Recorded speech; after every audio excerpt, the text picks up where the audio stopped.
আসসালামু আলাইকুম এভরিওয়ান, কেমন আছেন? আশা করি ভালো আছেন। আলহামদুলিল্লাহ আমিও ভালো আছি। আজ রান্না করব কচি লাউ দিয়ে সবজি। সবজির সাথে দিব টমেটো, পেঁয়াজ কুচি করে নিয়েছি, ধনিয়া পাতা সংরক্ষণ করে রেখেছিলাম ডিপে, তখন ধনিয়া পাতা সস্তা ছিল, আর কাঁচামরিচ কুচি করে নিয়েছি। কীভাবে রান্নাটা করতেছি আপনাদের সাথে শেয়ার করতেছি। কড়াইটা বসিয়ে দিলাম।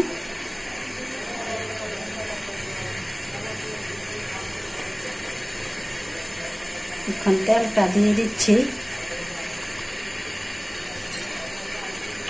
বেশি গরম করতেছে, তার জন্য ভাবলাম একটু সবজি খাই।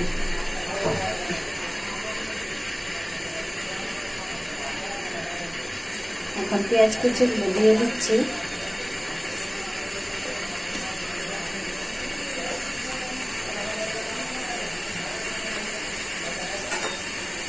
ভালো করে পেঁয়াজটা ভাজা হয়ে যায়। বোনেরা, পেঁয়াজটা ভালো করে ভাজা হয়ে গেছে। মশলাটা যাতে পুড়ে না যায় হালকা একটু ঝোল দিয়ে দিচ্ছি।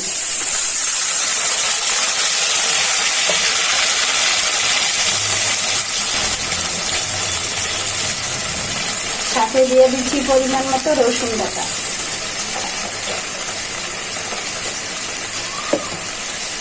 দিয়ে দিচ্ছি স্বাদ মতো লবণ।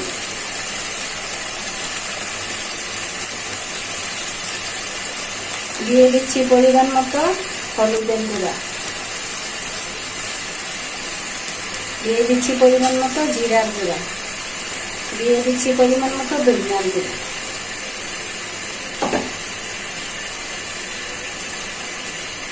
দিয়ে দিচ্ছি ফালি করা কাঁচামরিচ।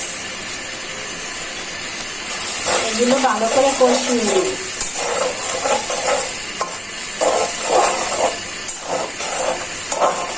মশলাটা ভালো করে কষানো হয়েছে, লাউগুলো দিয়ে দিচ্ছি।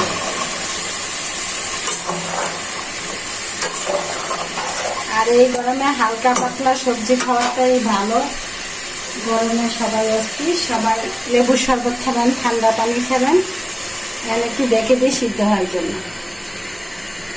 দেখি কিরকম হয়েছে। মাশাআল্লাহ, কচি লাউ না একবার গলে গেছে।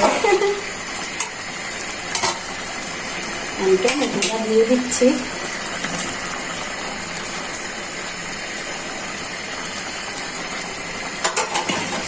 টমেটোটা একটু ভালো করে সিদ্ধ হোক। দেখি বোনেরা কিরকম হয়েছে। মাশাআল্লাহ, টমেটো একবারে গলে গেছে, লাউ গলে গেছে। ধনিয়া পাতাটা দিয়ে দিই। তো বোনেরা ভালো থাকবেন, সুস্থ থাকবেন। আমার ভিডিওগুলো বেশি বেশি দেখবেন, লাইক করবেন, কমেন্ট করবেন, আমার পাশে থেকে সাপোর্ট করবেন। আল্লাহ হাফেজ।